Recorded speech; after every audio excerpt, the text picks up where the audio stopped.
श्री राम हो गया काम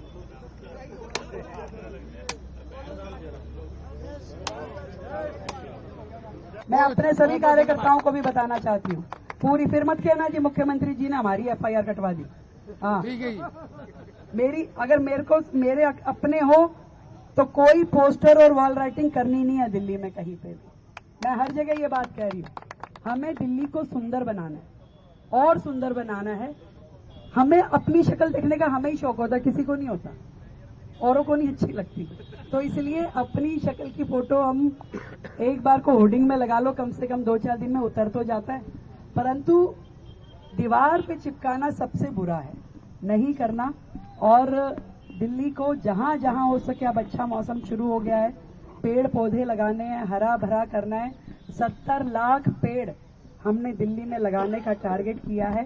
आदरणीय प्रधानमंत्री नरेंद्र मोदी जी ने हम सब के लिए एक आह्वान जो किया है, एक पेड़ माँ के नाम। तो एक पेड़ हम सबको अपनी माँ के नाम, धरती माँ के नाम, भारत माता के नाम लगाना ही है। तो इसलिए अपने अपने कार्यक्रम करें, RAA के लेवल पे, संस्थाओं के लेवल पे और ब्लॉक्स के लेवल पे, और वहां पे सुंदर पेड़ लगा के, पौधे लगा के क्षेत्र को हरा भरा करें। एक चीज और कहना चाहूंगी इस मौके पे, जितनी भी RAA के गार्डनिंग के, Delhi park and garden society के पैसे रुके हुए थे, वो मैंने रिलीज करवा दिए, जो सालों से रुके हुए थे। सालों से इन पार्क एंड गार्डन सोसाइटी का फंड दिल्ली की पिछली सरकार ने रोका हुआ था, जिसकी फाइल मैंने क्लियर करवाई खोजवा के कि भाई लाओ कहाँ रह गए। तो जो जितनी RAA या जितनी संस्थाएं पार्क मेंटेन कर रही थी, उनकी लाखों रुपए का फंड पेंडिंग पड़ा था, उन सबको हमने क्लियर करवा दिया है, सबको वो फंड मिल गया है। अब किसी प्रकार की भी उनको दिक्कत नहीं आएगी। और इसके अलावा कावड़ कैंप जितने लगते हैं दिल्ली में, उनके लिए भी बेहतरीन सुविधाओं की तैयारी इस बार दिल्ली सरकार कर रही है। हर कावड़ कैंप को सफाई से लेकर शौचालय तक, लाइट से लेकर के हर वहां पे मेंटेनेंस तक, हर काम इन कावड़ यात्रियों के लिए किया जाएगा। भोले बाबा की कृपा हमारी इस शहर पे बनी रहे। और कल का जो योग दिवस है, ये खूब आनंद के साथ, उत्सव के साथ हम लोग अपने अपने क्षेत्र में मनाएं। मैं खुद भी यमुना तट पे जाकर के योग दिवस में सहभागिता करूंगी। आप सबको इन सारे काम की, जितने भी उद्घाटन के काम हमारी विधानसभा में हो रहे हैं, बहुत ढेर सारी बधाई, शुभकामनाएं। और एक चीज और बता दूं भाई, मैंने शालीमार बाग विधानसभा के लिए शनिवार का दिन तय कर दिया, तो इसलिए बाकी दिन परेशान होने की जरूरत नहीं है। 2 शनिवार मिलने का और 2 शनिवार राउंड और उद्घाटनों का, तो हर शनिवार की सुबह आपके नाम, ठीक है? तो तय हो गया, इसलिए बाकी दिन नहीं तकलीफ करनी, शनिवार आपका है। तो ऐसे ही मैंने पूरे, थोड़ा समय लगता है चीजों को सेटल करने में, अब मैंने पूरा शेड्यूल महीने भर का इस तरीके का बना दिया है, किस दिन हमने बाकी विधानसभाओं में राउंड करना है, किस दिन अधिकारियों के साथ में मीटिंग्स रहेंगी, पूरा का पूरा चार्ट बन के तैयार हो गया, ताकि कोई कंफ्यूजन ना रहे। जन सुनवाई का बुधवार का दिन तय कर दिया कि हर बुधवार बिना फोन किए कोई भी मुझसे मिलने के लिए आ सकता है। तो इस तरीके से आपकी अपनी मुख्यमंत्री का हर क्षण और शरीर का हर कण दिल्ली की बेहतरी के लिए लगने वाला। बहुत बहुत धन्यवाद। जय श्री राम। इतनी मेरी जिम्मेवारी पूरी दिल्ली के प्रति है, अपने क्षेत्र की जनता के प्रति भी है। टाइम मैनेजमेंट बहुत इम्पोर्टेंट है, ताकि जनता को दिक्कत ना हो। मैंने हफ्ते में 2 घंटा विशेष रूप से एक स्पेसिफिक दिन अपनी क्षेत्र की जनता के लिए, दिल्ली की पूरी जनता के लिए जो दिन है, दिल्ली के अन्य विधानसभाओं में मेरे राउंड का दिन, अधिकारियों के साथ बैठने का दिन, डीएम के साथ बैठने का दिन, हर प्रकार से जैसे आदरणीय प्रधानमंत्री जी के नेतृत्व में केंद्र की सरकार में बड़ा सिस्टमैटिक काम होता है, ऐसे ही दिल्ली में अभी तक वर्क कल्चर था नहीं। कभी मुख्यमंत्री जनता से मिलते नहीं थे, उनका अपनी कॉन्स्टिट्यूएंसी का कोई व्यक्ति उनसे कभी आके मिल नहीं सकता था।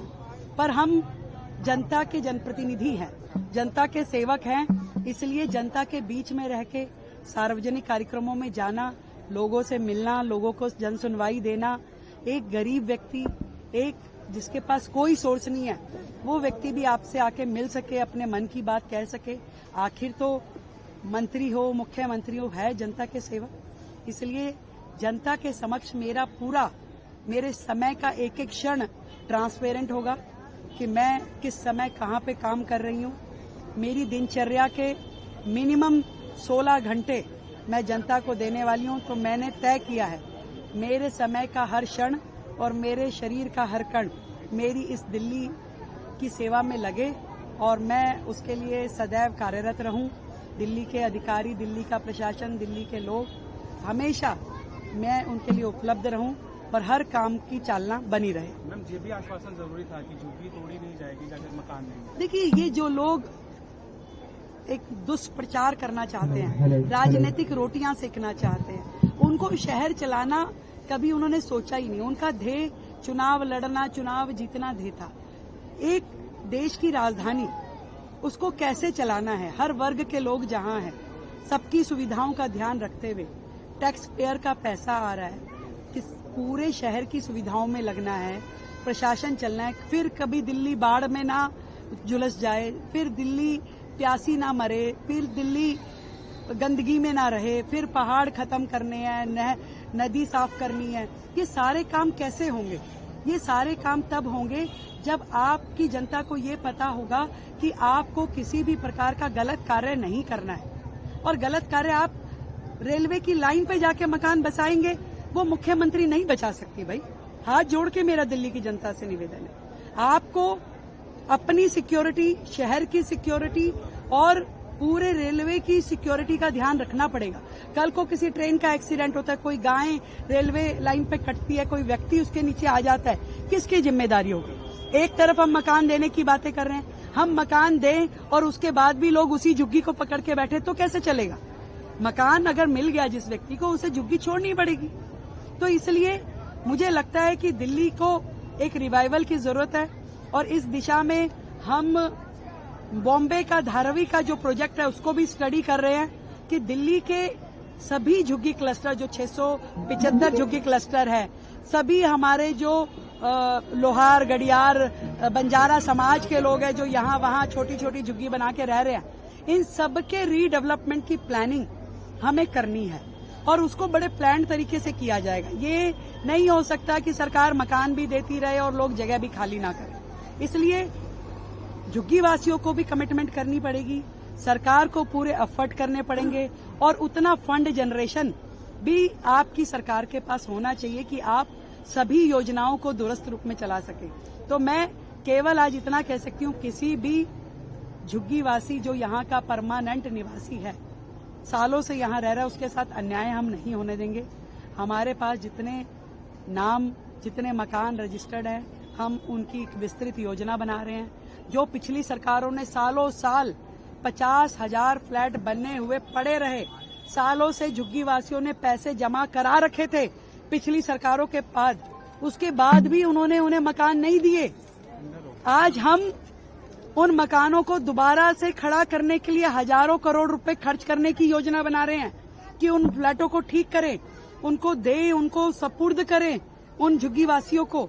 इस सब योजना पे काम चल रहा है। तो तोड़ना हमारा ध्येय नहीं है, बसाना और सुव्यवस्थित तरीके से बसाना हमारी मंशा है। मनीष सिसोदिया की पेशी होनी है। अभी तो सबकी पेशी होगी। अभी तो केजरीवाल साहब को भी पंजाब से यहाँ आना पड़ेगा। ऐसे भागने से भगोड़े नेता दिल्ली को नहीं चाहिए। जो कर्म किया उसे भुगतना पड़ेगा।